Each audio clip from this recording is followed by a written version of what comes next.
നാസ്തികനായിരുന്ന മുത്തപ്പൂപ്പൻ, പാഴ്സിയായിരുന്ന അപ്പൂപ്പൻ, ക്രൈസ്തവ വിശ്വാസിയായിരുന്ന അമ്മ, ഹൈന്ദവ കുടുംബം, വിവിധ വിശ്വാസ പാരമ്പര്യമുണ്ടെങ്കിലും ഒന്നിലും കാര്യമായ ദൃഢതയില്ല രാഹുലിന് എന്ന് തോന്നിപ്പോകും പെരുമാറ്റം കണ്ടാൽ. അങ്ങനെയുള്ള രാഹുൽ ഭാരത് ജോഡോ യാത്രയ്ക്കിടയിൽ പാസ്റ്റർ ജോർജ് പൊന്നയെ സന്ദർശിച്ച് യേശുക്രിസ്തുവിനെക്കുറിച്ച് ചർച്ച ചെയ്ത വീഡിയോ ഇപ്പോൾ ദേശീയ മാധ്യമങ്ങൾ അടക്കം വൈറൽ ആണ്. ആ വീഡിയോയിലേക്ക്. Revelation of the Father.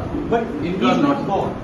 Oh, is he God? Is God. God. Jesus is also God. Son of God, and what is the God himself? Like water in three states: water and liquid form, and solid form, and gaseous form. The mystery of incarnation, he became that is Son of God and also is a God. Another thing Rahulji, So Jesus Christ is a form of God. Is that correct? He is the real God. He's a real God. That's it.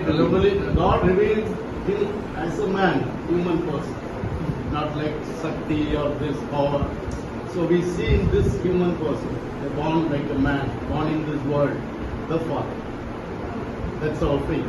ഈ വീഡിയോയിൽ യേശുക്രിസ്തു ആരാണ് എന്ന ചോദ്യത്തിന് pastor George പൊന്നയും കൂടെയുള്ള വൈദികർ നൽകുന്ന മറുപടി യേശു ദൈവം ലോകത്തിന് വെളിപ്പെടുത്തിയ ദൈവപുത്രൻ ആണ് എന്നാണ്.